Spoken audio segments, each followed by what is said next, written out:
Tidak terasa kita sudah sampai di 1 Februari. Januari sudah berlalu, adakah pertumbuhan dalam hidup saudara? Haleluya. Nah, hari ini kita terima firman Tuhan dengan topik menerima warisan Abraham. Kalaupun mungkin topik berulang-ulang disampaikan, karena memang itulah firman Tuhan supaya kita semakin boleh mengalami apa yang dikatakan firman Tuhan. Kita sudah belajar bagaimana Allah memberkati Abraham dengan berkat materi dan wilayah, kemudian menjadi bangsa yang besar, yakni memenuhi bumi, nama yang masyhur dan perlindungan ilahi. Dan minggu lalu Bapak Gembala sudah menyampaikan bahwa tujuan utama Allah memberkati Abraham bukanlah untuk kepuasan diri sendiri, tetapi untuk menjadikan dia saluran berkat, di mana Abraham menjadi berkat melalui ketaatannya, menjadi berkat melalui imannya, menjadi berkat melalui sikap hatinya yang benar, yang mau mengalah, yang seharusnya dia yang pertama, tapi dia mengalah terhadap Lot. Dia menjadi berkat melalui doa syafaatnya, bahwasanya Abraham peduli kepada orang yang sudah mengecewakannya. Abraham peduli kepada keselamatan orang lain. Adakah saudara peduli kepada keselamatan orang lain? Haleluya. Berdoalah. Jangan hanya berdoa bagi diri sendiri, tapi berdoalah bagi orang lain. Amin. Dalam Alkitab kita banyak menemukan bahwa Tuhan memperkenalkan dirinya sebagai Allah Abraham, Allah Ishak, Allah Yakub. Ini menandakan adanya warisan yang terus berlanjut. Hari ini kita melihat bagaimana kita menerima warisan Abraham. Mari kita baca dari Galatia 3 ayat 7, kemudian ayat 9, kemudian ayat 29. Sama-sama kita baca ayat 7, 1, 2, 3. Jadi kamu lihat bahwa mereka yang hidup dari iman, mereka itulah anak-anak Abraham. Orang beriman katakan saya, saudara anak Abraham. Ayat 9. Sama-sama lagi ayat 9. Jadi mereka yang hidup dari iman, merekalah yang diberkati bersama-sama dengan Abraham yang beriman itu. Katakan amin. Kemudian kita baca ayat 29. Bersama-sama lagi ayat 29, 1, 2, 3. Dan jikalau kamu adalah milik Kristus, maka kamu juga adalah keturunan Abraham dan berhak menerima janji Allah. Katakan amin 3 kali. Berikan kemuliaan bagi Tuhan kita yang sudah berjanji. Haleluya. Apa yang diwariskan kepada kita sebagai keturunan Abraham? Yang kita baca tadi, yang pertama warisan identitas. Identitas kita adalah sebagai anak-anak Allah. Identitas kita, saudaraku, janji pertama yang kita terima bukan soal harta duniawi, tetapi status sebagai ahli waris. Bilang dulu kiri kananmu, gini-gini aku ahli waris loh. Haleluya. Status kita sebagai ahli waris yang sah. Kita diangkat menjadi anak-anak Allah. Sepanjang kita beriman kepada Yesus Kristus, tidak ada perbedaan latar belakang. Saudaraku, semua kita memiliki akses langsung memanggil Dia Bapa. Amin. Selanjutnya warisan berkat. Saudaraku, Allah menjanjikan kepada Abraham, aku akan memberkati engkau dan engkau akan menjadi berkat. Sebagai ahli waris, janji ini menjadi milik kita keturunannya. Warisan berkat Abraham ini mencakup 2 dimensi. Ada namanya berkat rohani, yaitu kekekalan, dan berkat materi, termasuk di situ jasmani, dan itu saling melengkapi. Warisan berkat rohani ini adalah inti inti dari janji Allah kepada Abraham yang digenapi melalui Yesus Kristus. Berkat ini bersifat kekal, tidak binasa, yakni kita dibenarkan oleh iman. Melalui pengorbanan Kristus, kita menerima pengampunan dosa. Sebenarnya tidak ada kita yang benar, tetapi melalui pengampunan dari Kristus kita dibenarkan di hadapan Allah. Roma 3:24 berkata, dan oleh kasih karunia telah dibenarkan dengan cuma-cuma karena penebusan dalam Kristus Yesus. Wah, ini sukacita kita, amin. Saudaraku, sebagaimana Abraham dibenarkan karena percayanya, bukan karena kelayakannya, karena dia juga keturunan orang berdosa.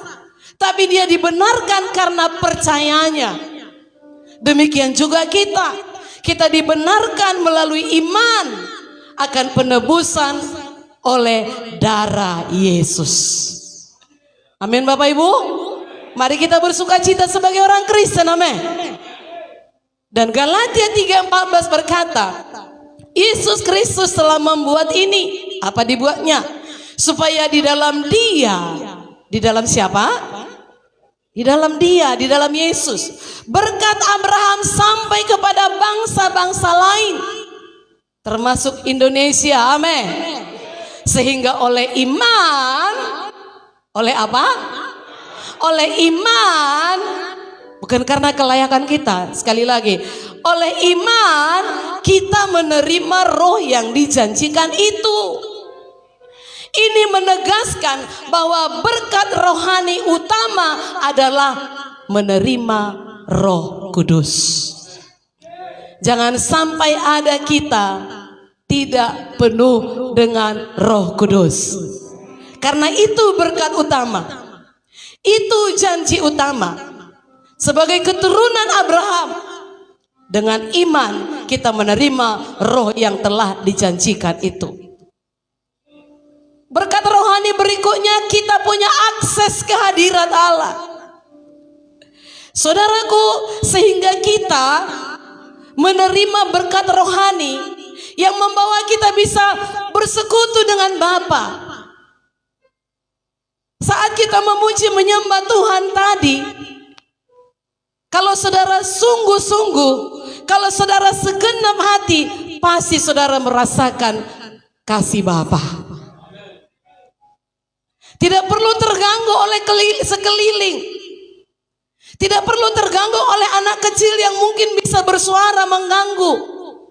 Tidak perlu terganggu oleh mungkin ada salah kunci atau suara WL atau apa namanya, semua penyanyi ada agak sedikit mengganggu. Nggak perlu. Tapi karena kita bisa punya akses sendiri dengan Bapa, kita menikmati hadiratnya. Haleluya. Kan ada pujian yang berkata, setelah ku pandang kekudusanmu, setelah ku lihat keindahanmu, sekelilingku jadi tak berarti kepadaku.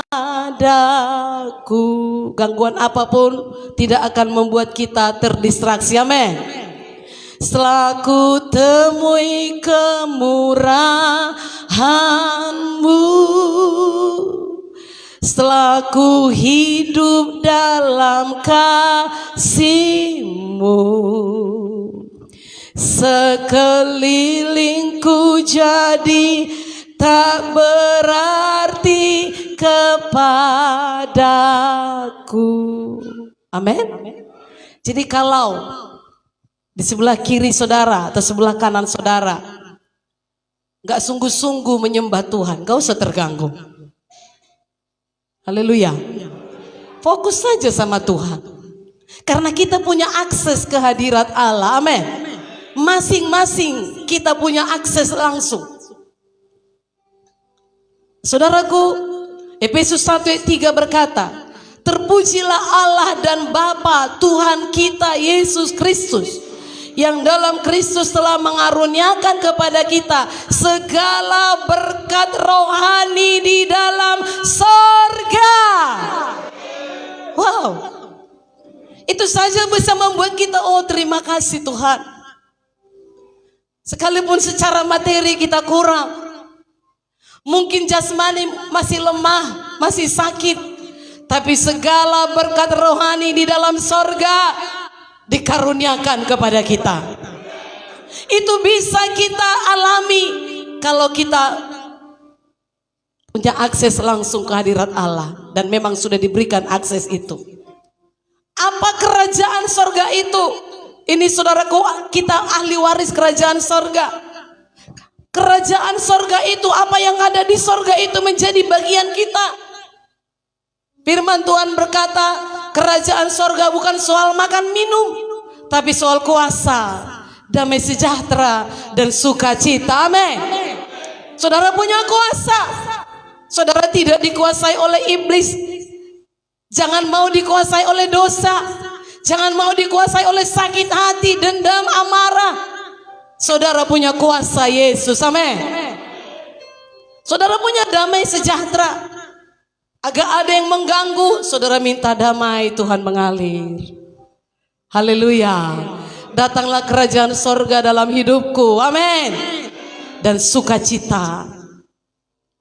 Apapun situasi, saudara bisa bersukacita. Berkat rohani tentunya keselamatan kekal. Berkat rohani yang terutama adalah jaminan kita memiliki hidup kekal. Itulah rencana Allah semula. Tapi dosa bisa menggagalkannya. Tetapi kita yang beriman kepada Yesus Kristus, kita kembali kepada rancangan Allah semula. Kita memiliki jaminan hidup kekal. Itu warisan rohani. Warisan berkat materi, penyediaan dan kelimpahan. Berkat materi itu mencakup kesehatan. Ya kalau sakit sudah pasti habis uang kan? Materi juga, berobat, oke lah ada BPJS, tapi yang menjaga sudah pasti terganggu misalnya, ya. Dan ini itu, jadi itu termasuk berkat materi. Kemudian keberhasilan dalam usaha, pemenuhan kebutuhan hidup sesuai dengan janji Allah kepada Abraham dan kita keturunannya. Mari kita imani, amin. Mari kita baca Ulangan 28 ayat 8. Kemudian nanti disambung ayat 11, 12. Imani ini. Ulangan 28 8, 1, 2, 3. Tuhan akan memerintahkan berkat ke atasmu, di dalam lumbungmu dan di dalam segala usahamu. Ia akan memberkati engkau di negeri yang diberikan kepadamu oleh Tuhan Allahmu. Katakan, pegang kepala saudara, Tuhan memerintahkan berkat ke atasku. Sekali lagi dengan iman, Tuhan memerintahkan berkat ke atasku. Amin. Mungkin saudara nggak punya lumbung, tapi saudara punya rekening. Tuhan memerintahkan berkat ke rekeningku, katakan. Punya iman? Ya, Tuhan punya 1000 cara memberkati saudara. Jangan batasi kuasa Tuhan, amin. Ayat 11, 12, apa dikatakan? Ayat 11, 12. Kita baca 1, 2, 3. Juga Tuhan akan melimpahi engkau dengan kebaikan dalam buah kandunganmu, dalam hasil ternakmu, dan dalam hasil bumimu, di tanah yang dijanjikan Tuhan dengan sumpah kepada Ayat 12, satu lagi ayat 12. 1, 2, 3. Tuhan akan membuka bagimu perbendaharaannya yang melimpah, yakni langit untuk memberi hujan bagi tanahmu pada masanya, dan memberkati segala pekerjaanmu, sehingga engkau memberi pinjaman kepada banyak bangsa, tetapi engkau sendiri tidak meminta pinjaman. Wow, iman ya, amin. Beriman gak bayar kan? Tuhan punya segala cara. Haleluya. Kau punya 1000 cara untuk mengangkatku. Amin. Saudaraku, ini detail mengenai berkat, hasil bumi, hasil ternak, pekerjaan, keuangan. Sangat detail firman Tuhan itu. Sangat detail Tuhan menjanjikannya. 2 minggu lalu tamu kita Bapak Sihotang juga menyampaikannya. Saudaraku, ini detail mengenai berkat. Juga dalam 2 Korintus 9 ayat 8 dikatakan, dan Allah sanggup, apa saudaraku? Sanggup melimpahkan segala kasih karunia kepada kamu, supaya kamu senantiasa berkecukupan di dalam segala sesuatu dan malah berkelebihan di dalam pelbagai kebajikan. Ini konsep perjanjian baru tentang kecukupan materi. Kalau orang dunia pun bisa mengalaminya, apalagi saya dan saudara ahli waris yang sah. Haleluya. Tentu ada mandat bagi kita untuk mengelola. Itu berkat materi ya. Harta dan kemampuan jasmani dipandang sebagai titipan. Titipan Allah yang harus dikelola dengan bijak. Diperlukan kerajinan dan integritas. Apa saudaraku? Kerajinan dan integritas. Integritas itu dapat dipercaya. Saudaraku, karena berkat materi itu seringkali mengalir tentunya melalui kerajinan ini dan juga disiplin kerja dan integritas tadi. Sesuai dengan Alkitab, bahwa tangan yang rajin mendatangkan kekayaan, tetapi kemalasan menghalangi berkat itu. Dikatakan Amsal 10 ayat 4, tangan yang lamban membuat miskin. Amsal 10 ayat 4, 1, 2, 3. Tangan yang lamban membuat miskin, tetapi tangan orang rajin. Halo, jangan ada kita yang MALAS. Goncang kiri kanan saudara, no malas-malas. Termasuk jangan malas beribadah, karena berkat datang dari Tuhan. Jangan malas berdoa, karena tidak ada padamu, kata firman Tuhan, karena kamu tidak berdoa. Jangan malas bekerja. Amin. Dan kaitan antara keduanya, berkat rohani dan berkat materi, yaitu Matius 6 ayat 33. Semua hafal? Tetapi carilah dahulu dan kebenarannya, maka semuanya itu akan ditambahkan kepadamu. Ini prinsip prioritas. Utamakan yang rohani, maka yang materi akan mengikut, karena itu sebagai tambahan. Berkat materi adalah sarana sementara. Untuk bisa membangun gereja perlu berkat materi. Untuk bisa menolong orang miskin perlu berkat materi. Untuk bisa makan makanan bergizi perlu berkat materi. Amin. Untuk membuka usaha perlu berkat materi. Sedangkan berkat rohani adalah tujuan akhir kekal. Ini prinsipnya. Amin. Amin. Saudaraku, janji kelimpahan ini bagi kita semua. Berkat ini mencakup pemeliharaan Tuhan dalam segala aspek hidup kita. Kesehatan, hikmat, penyediaan, agar kita bisa menjadi berkat. Amin. Katakan, jadikan aku berkat Tuhan. Dan kepada Abraham juga dikatakan janji pengaruh. Seperti Abraham yang namanya menjadi besar, Tuhan menjanjikan pengaruh positif dimanapun kita ditempatkan hidup kita untuk memuliakan Tuhan. Haleluya. Jadi warisan itu milik kita, men. Warisan berikutnya kemenangan dan perlindungan. Allah berjanji kepada keturunan Abraham akan menduduki kota-kota musuhnya. Kejadian 22 ayat 17 dikatakan, maka aku akan memberkati engkau berlimpah-limpah dan membuat keturunanmu sangat banyak seperti bintang di langit dan seperti pasir di tepi laut. Dan keturunanmu itu, saya dan saudara keturunan Abraham, dan keturunanmu itu akan menduduki kota-kota musuhnya. Aplikasinya bagi kita hari ini adalah janji kemenangan rohani. Kita mewarisi otoritas untuk mengalahkan musuh kita. Siapa musuh kita? Iblis, kuasa kegelapan, ketakutan, kutuk dosa. Kita mengalahkannya. Amin. Tuhan berjanji menjadi perisai dan perlindungan kita, sama seperti Ia menjadi perisai bagi Abraham.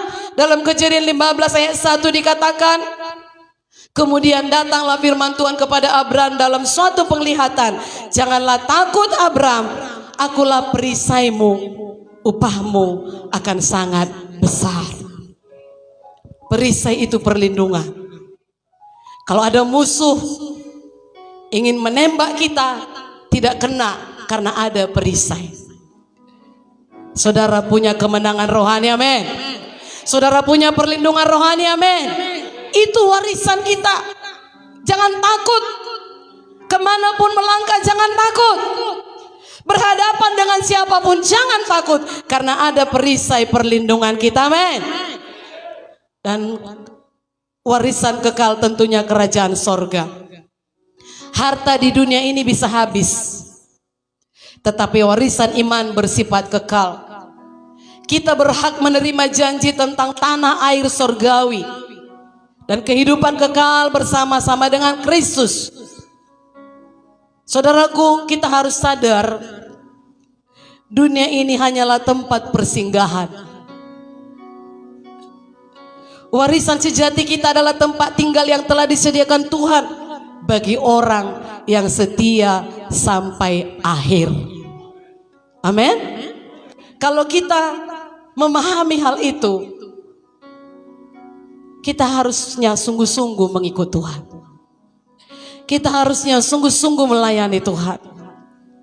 Kita harusnya sungguh-sungguh mengelola apa yang dipercayakan Tuhan kepada kita.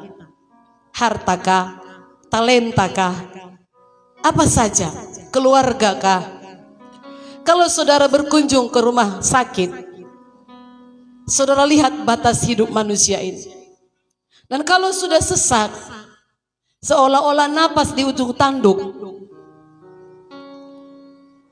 Kalau Tuhan bilang selesai, ya selesai. Tetapi kita harus tetap memegang teguh tanah air surgawi itu, amin. Jadi yang diwariskan bukan hanya berkat materi, tetapi penyertaan Tuhan itu terutama. Otoritas rohani. Kemanapun kita pergi, dimanapun kita berada, kita punya otoritas, amin. Janji keselamatan kekal. Seorang ahli waris Abraham yang sejati tidak akan menukar warisan rohaninya dengan harta duniawi, tetapi menggunakan harta duniawi memperluas kerajaan sorga. Haleluya. Itulah diberkati menjadi berkat. Dan apa syaratnya untuk menerima warisan Abraham itu? Yang pertama, tentu kembali kepada iman. Iman kepada Yesus Kristus. Kita menjadi milik Kristus. Katakan, saya milik Kristus. Saya baca ulang Galatia 3:29. Dan jikalau kamu adalah milik Kristus, maka kamu juga adalah keturunan Abraham dan berhak menerima janji Allah. Syarat utama bukan berasal dari keturunan konglomerat. Syarat utama tidak berasal dari keturunan darah, melainkan melalui iman kepada Yesus Kristus. Tidak peduli latar belakang suku, Tidak peduli latar belakang status sosial. Tidak peduli gender saudara, laki-laki atau perempuan. Semua yang percaya kepada Kristus adalah ahli waris yang sah. Haleluya.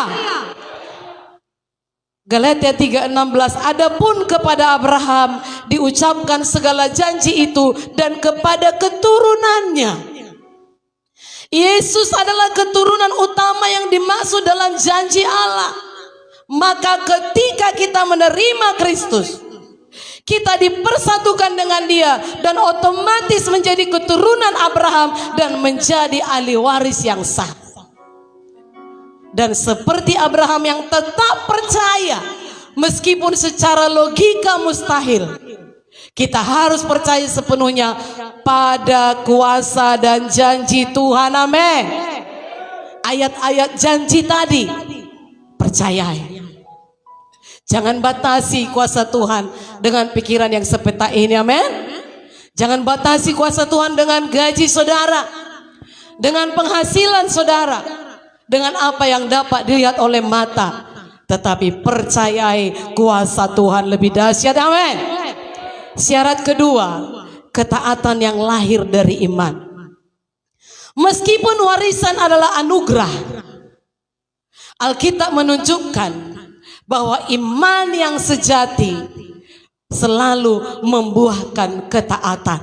Berarti iman itu harus dikerjakan. Haleluya.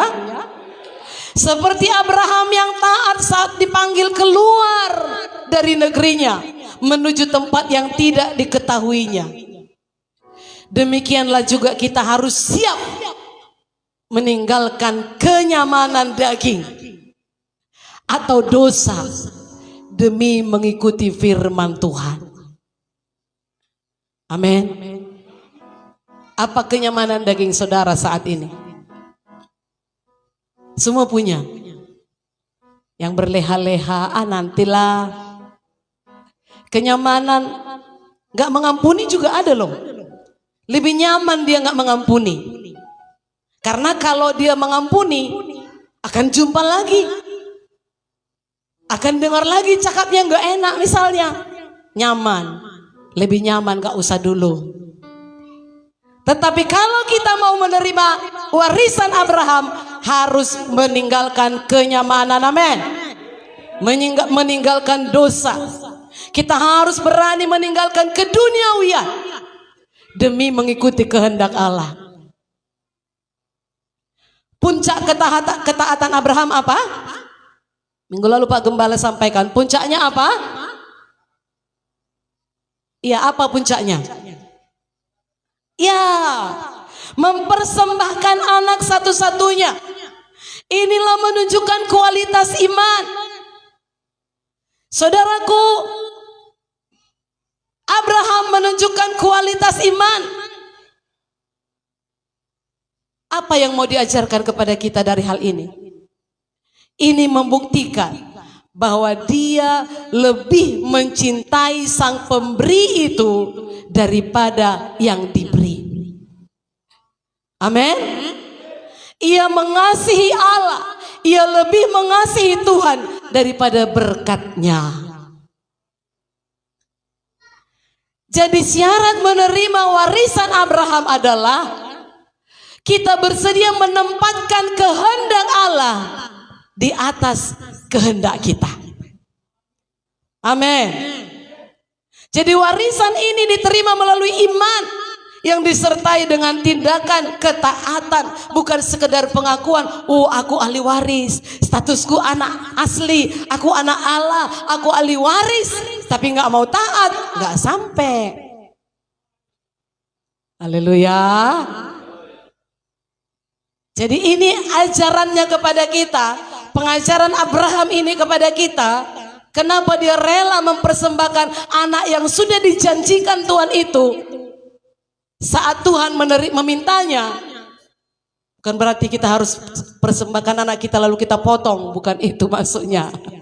Haleluya. Tapi saat ini lebih mengikuti kehendak Tuhan daripada kehendak kita. Bangun pagi kehendak Tuhan apa? Cari wajahnya, berdoa, minta kekuatan untuk menjalani hari itu. Karena di luar banyak musuh. Iblis berkeliling mencari siapa yang bisa ditelannya. Oh, ini lagi sakit hati ini, kata tahu dia.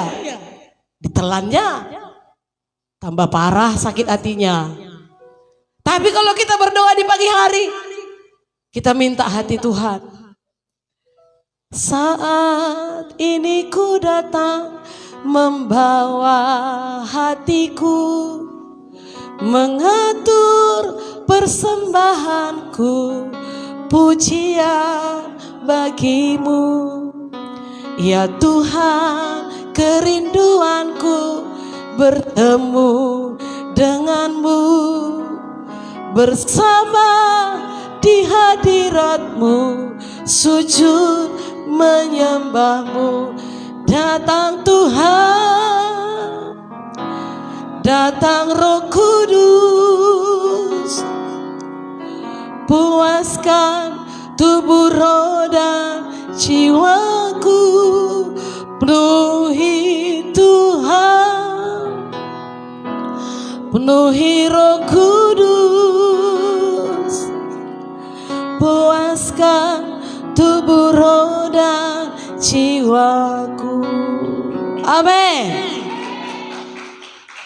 Kalau saudara bawa hati kepada Tuhan di pagi hari dan Dia datang memenuhi saudara, tidak akan mungkin saudara punya dendam atau sakit hati. Tidak akan mungkin saudara lemah-lemah, karena Dia Tuhan yang dahsyat. Amin. Dia Tuhan yang besar. Tidak akan mungkin saudara akan stres.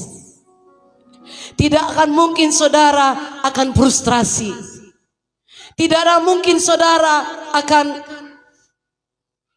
semua melakukan dosa-dosa yang tidak berkenan. Karena saudara bawa hati kepada Tuhan di pagi hari, dan Dia datang memenuhi saudara. Dia puaskan roh jiwa tubuh saudara. Hal apapun tidak akan bisa merusak saudara. Amin. Amin. Jadi mempersembahkan yang termahal itu adalah mengikuti kehendak Tuhan di atas kehendak kita. Menempatkan kehendak Tuhan di atas kehendak pribadi. Amin. Keinginan pribadi kita, keinginan daging kita malas, gak mau baca Alkitab. Udah taunya aku dari Kejadian sampai Wahyu. Tapi kalau saudara menyangkal diri, saudara baca atau saudara dengar secara online, kan ada sekarang Alkitab online, dia baca, kita dengar. Mungkin saudara sibuk, tapi sudah saya buktikan, kalau sambil dengar, sambil kerja, hampir tak dapat apa-apa. Harus duduk, dengar. Oh iya ya, luar biasa memang Yusuf itu ya. Suatu saat akan disampaikan mungkin lebih lagi topik ini. Yusuf itu benar-benar diproses. Waktu dia masih berumur muda, 16-17 tahun, dia mimpi langsung berkoar-koar, iya aku mimpi. Dengan pengertian kalian semua tunduk kepadaku. Ah, bencilah saudara-saudaranya. Kan itu pembacaan kita minggu-minggu ini. Haleluya. Kemudian mimpi lagi dia. Oh, bukan hanya kalian, bapak pun tunduk sama aku. Tambah bencilah saudara-saudaranya. Lalu apa yang terjadi? Dibuang dia ke sumur. Kemana mimpi tadi? Ternyata kasih karunia Tuhan berlaku. Abang pertamanya nggak tega. Udahlah, kita jual aja. Tapi kita bilang sama bapak dia udah dibunuh. Kita bawa jubah kebanggaannya ini, kita lumurkan darah binatang. Dijual lah dia. Tahu saudara dijual kemana? Ke Mesir, ke rumah Potifar. Siapa Potifar itu? kepala pengawal raja. Ada promosi. Mulai agak tercapai mimpi tadi. Ketemu dengan kepala loh. Kepala pengawal raja. Itu koneksi yang luar biasa. Kalau saat ini saudara berbisnis, saudara ketemu dengan menantu presiden, kira-kira gitu. Atau menteri keuangan. Itu koneksi yang luar biasa. Tapi apa yang terjadi? Diproses lagi. Diproses lagi. Difitnah, kemudian dia dipenjara. Di penjara kalau saudara baca, di situ pun dia disertai Tuhan karena mimpi tadi dari Tuhan. Kalau Tuhan yang sudah berjanji kepada saudara, Tuhan punya 1000 cara mengangkat saudara. Haleluya. Di penjara pun dia menjadi kesayangan kepala penjara. Dia mengatur semua di penjara itu.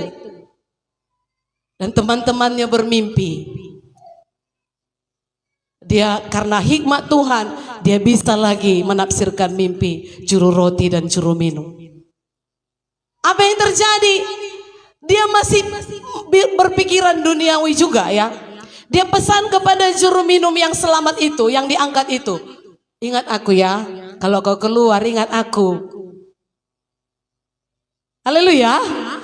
Tapi dia diproses begitu lama, 2 tahun kemudian baru diingat juru minum. Lupa dia, Yusuf sudah menolong. Tetapi kemudian mimpilah Firaun. Dan tidak ada yang bisa mengartikannya. Teringatlah juru minum tadi. Itulah cara Tuhan. Haleluya. Jadi Tuhan bisa pakai siapapun untuk menyampaikan janji itu pada saudara. Teringat juru minum disampaikan kepada Firaun dan Firaun mengambil dia dari penjara dan dia katakan apa yang dia tahu dari Tuhan. 7 tahun akan ada kelimpahan, tapi 7 tahun akan ada kelaparan. Buatlah begini, dia tidak hanya mengatakan artinya, tapi dia kasih solusi. Dan benar-benar dia menjadi nomor 2 di negeri Mesir. Amin. Mimpi mulai kenyataan. Tapi dia enggak bilang karena hebatnya, enggak. Waktu Firaun katakan, ku dengar kau bisa menafsirkan mimpi. Dia enggak seperti waktu masa mudanya, oh kau akan tunduk kepada aku, enggak. Tapi dia bilang, Allahku yang melakukannya untukmu. Setelah diproses menjadi rendah hati. Dibutuhkan kerendahan hati untuk diangkat oleh Tuhan. Amin. Dan tibalah pada waktunya. Kelaparan pun terjadi bagi saudara-saudaranya. Saudara tahu kisahnya. Mereka datang ketemu Yusuf. Yusuf kenal mereka, mereka tidak kenal Yusuf. Namanya juga sudah Perdana Menteri. Namanya juga pakaian sudah hebat. Namanya juga sudah dipelihara oleh raja. Sudah beda. Berbagai proses. Pura-pura ditanya. Ada juga pura-pura Yusuf ini ya. Kau anak siapa? Berapa bersaudara? Masih hidup ke adikmu? Masih hidup ke bapakmu? Kalau hidup, benar-benar hidup, bawa ke sini. Indah kalau baca Alkitab, amin. Kita baca, kita renungkan. Dan pada akhirnya setelah Yakub meninggal, saudara-saudaranya takut. Jangan-jangan kita akan dibalas. Jangan-jangan kita akan disiksa seperti kita dulu menyiksa dia. Tapi Yusuf berkata dalam pasal 50 ayat 20, kamu memang mereka-rekakan yang jahat, tapi Tuhan membuatnya menjadi kebaikan. Tuhan menyuruh aku ke sini untuk memelihara hidupmu dan keluargamu. Wow. Jadi kalau saudara mengalami proses dalam menerima janji ini, oh mananya janjinya, katanya diberkatilah keuanganmu, diberkatilah ternakmu, diberkatilah ladangmu, diberkatilah jualanmu. Tuhan, kau belum tercapai, rekeningku masih minus Tuhan. Jangankan ada minus Tuhan. Ingat Yusuf. Haleluya. Diproses. Saudara lihat ya, proses pertama dijatuhkan ke lubang sumur. Kemudian diangkat masuk ke rumah Potifar, pengawal raja. Turun, naik lagi. Difitnah, masuk penjara, turun lagi. Lalu diangkat oleh Firaun. Ada proses dalam hidup ini, amin. Mungkin saudara minggu ini beruntung. Minggu depan kok kurang ya? Jangan langsung menyalahkan Tuhan. Jangan langsung berhenti beriman. Tetap setia dalam proses, amin. Ada 7 kali dikatakan dalam beberapa pasal, karena Tuhan menyertai Yusuf sehingga Tuhan membuat berhasil apa saja yang dikerjakan Yusuf. Di rumah Potifar dia diberkati, di penjara dia diberkati, di kerajaan dia diberkati. Jemaat Giat Rasmi diberkati karena disertai Tuhan. Haleluya. Jangan malas baca Alkitab. Kehendak daging ini udah malas, udah tahunya aku, udah lama aku jadi Kristen. Cerita Yusuf ya gitu-gitu aja. Tapi kalau kita baca, kita renungkan, oh iya ya, Tuhan, kalau Yusuf pun bisa, saya pun bisa. Kalau lain ditolong, saya juga. Amin. Tak tersembunyi kuasa Allah, tak tersembunyi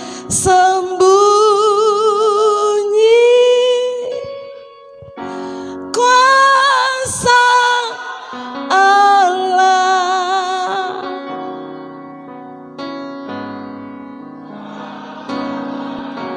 Ditolong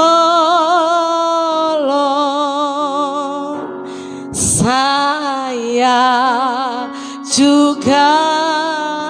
Tangannya terbuka, tangannya terbuka. Menunggulah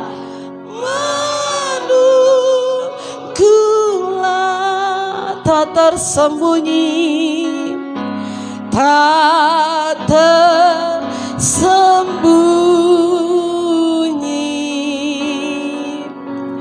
kuasa Allah. Berikan kemuliaan bagi Tuhan kita. Kalau Bapak batubara ditolong Tuhan, saudara pun ditolong Tuhan. Haleluya. Kalau keluarga yang lain diberkati Tuhan, keluarga saudara juga diberkati Tuhan. Amin. 2 poin lagi, masih sanggup? Syarat berikutnya, hidup dalam kebenaran berdasarkan iman tentunya. Roma 4 ayat 13 dikatakan, sebab bukan karena hukum Taurat telah diberikan janji kepada Abraham dan keturunannya bahwa ia akan memiliki dunia, tetapi karena kebenaran berdasarkan berdasarkan iman, lagi-lagi iman. Menerima warisan Abraham berarti hidup dalam identitas orang beriman yang telah dibenarkan. Bukan karena jasa kita. Saudaraku, kita menerima warisan itu bukan karena layak kita, tapi beriman pada pengorbanan Yesus di kayu salib. Jangan kecewakan Yesus, amin. Sekali Yesus tetap. Poin terakhir, siap melepaskan hal-hal duniawi. Abraham memandang ke depan mencari kota surgawi, Ibrani 11 ayat 10. Sebab ia menanti-nantikan kota yang mempunyai dasar yang direncanakan dan dibangun oleh Allah. Sekaya apapun Abraham, Abraham bersedia meninggalkan kenyamanan negerinya karena pandangannya tidak tertuju pada apa yang ada di dunia, tapi pada tanah sorgawi. Ia menanti-nantikan kota yang mempunyai dasar. Kata menanti-nantikan ini menunjukkan proses, membutuhkan kesabaran. Apa saudaraku? Membutuhkan kesabaran. Abraham tidak menerima seluruh janji tersebut pada masa hidupnya, tapi dia tetap percaya karena dia menganggap Tuhan itu setia. Ini berarti kita menanti, tetap menanti dan percaya pada janji Allah, bahkan ketika kita belum melihatnya secara penuh saat ini. Mananya Tuhan, mananya Tuhan, tetapi tetap menantinya dengan sabar. Jadi tanggung jawab orang percaya, yakni memastikan warisan itu tidak berhenti pada diri sendiri. Tujuannya, Tuhan berkati aku untuk menjadi saluran berkat. Janji Tuhan kepada Abraham itu mencakup berkat bagi semua bangsa. Sebagai ahli waris Abraham, melalui Kristus, saya dan saudara orang percaya masa kini dipanggil untuk menjadi saluran berkat dimanapun kita berada. Jadi kesimpulannya, menjadi milik Kristus berarti seluruh janji yang pernah diucapkan Allah kepada Abraham kini menjadi milik kita. Jangan hidup seperti orang miskin, baik miskin rohani maupun miskin materi. Kalaupun secara mata saudara masih miskin, tapi jangan hidup seperti orang miskin, karena saudara kaya. Haleluya. Karena kita adalah ahli waris kerajaan sorga. Untuk itu, mulai dengan bangun kedisiplinan rohani pribadi, agar kita memiliki kualitas iman sebagai ahli waris. Karena kalau hanya mengharapkan warisan tapi enggak ada disiplin kita melakukannya, bisa batal. Karena melalui ketaatan. Jadi bangun disiplin rohanimu. Jangan malas berdoa, jangan malas baca Alkitab, jangan malas beribadah, jangan malas melayani, jangan malas berkorban, jangan malas bekerja. Haleluya. Bagi kita orang tua, pemimpin-pemimpin di gereja, leader-leader, ajarkan nilai-nilai firman Tuhan secara aktif. Orang tua kepada anak dan cucu, para pemimpin kepada anggota-anggota di bawah, ajarkan nilai-nilai firman Tuhan. Kalau saudara lihat hidupnya tidak benar, saudara arahkan kepada yang benar. Saudara sendiri harus hidup benar.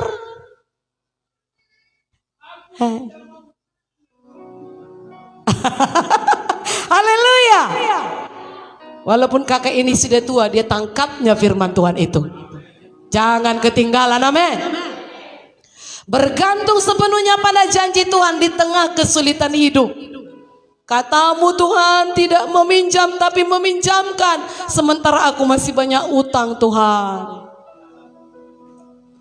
Tolong bebaskan aku dari hutang ini Tuhan. Haleluya. Saudara lakukan. Saudara, amin. Mari pahami bahwa berkat Tuhan yang kita terima, itu materi, hikmat maupun talenta, Injil yang ada pada kita, itu bukan bagi diri kita sendiri, tapi yang dinamakan kita menjadi berkat harus memberi dampak bagi orang lain, menolong yang lemah, membagikan Injil pada orang yang belum diselamatkan, mengajarkan kebenaran kepada orang masih hidup dalam ketidakbenaran. Jadi dimanapun kita berada, keluarga terutama, suami istri, anak-anak, ajarkan kebenaran. Haleluya. Semalam di muda-mudi saya ajarkan supaya muda-mudi ini menyukai hadirat Tuhan. Cari hadirat Tuhan. Seperti rusa merindukan air, begitulah kita merindukan Tuhan. Rusa tanpa air akan mati. Kita tanpa hadirat Tuhan walaupun mungkin tegak berdiri, tapi secara rohani mati. Hadirat Tuhan bukan berarti lagi penyembahan, lagi worship di gereja merinding, bukan itu hadirat Tuhan. Hadirat Tuhan adalah Tuhan hadir bersama saudara di sekolah, di kantor, di tempat kerja, di ladang. Tuhan hadir. Bagaimana itu bisa terjadi? Saudara cakap dengan dia. Lagi saudara lemah, Tuhan kuatkan aku. Anak kuliah yang sedang berhadapan dengan dosen, anak-anak sekolah yang sedang berhadapan dengan guru killer, saudara berkata, Tuhan jamah guruku. Mau ujian, saudara berkata, Tuhan tolong aku. Otakku terbatas, mampukan aku. Itu hadirat Tuhan. Bukan merinding di penyembahan hadirat Tuhan, enggak. Ini seberapa lama lah kita di gereja, tapi di luar sana butuh hadirat Tuhan. Amin. Haleluya. Saya lihat gak banyak muda-mudi, matanya saya lihat, matamu sedang kosong. Gak kau dengar apa yang ibu bilang ini? Tahu saya. Apa yang kau pikirkan? Tahu kita gimana gitu ya. Rata-rata, kenapa? Handphone mengganggu. Atau masalah di luar, atau di kerjaan, atau di rumah tangga, di keluarga, di orang tua. Sulit masuk hadirat. Tapi tidak bisa tidak. Kalau mau disertai Tuhan, harus merindukan hadirat Tuhan. Amin. Jadi tahun ini punya visi untuk diberkati dan menjadi berkat, baik secara rohani maupun materi. Apakah saudara diberkati? Mari kita bangkit berdiri. Haleluya.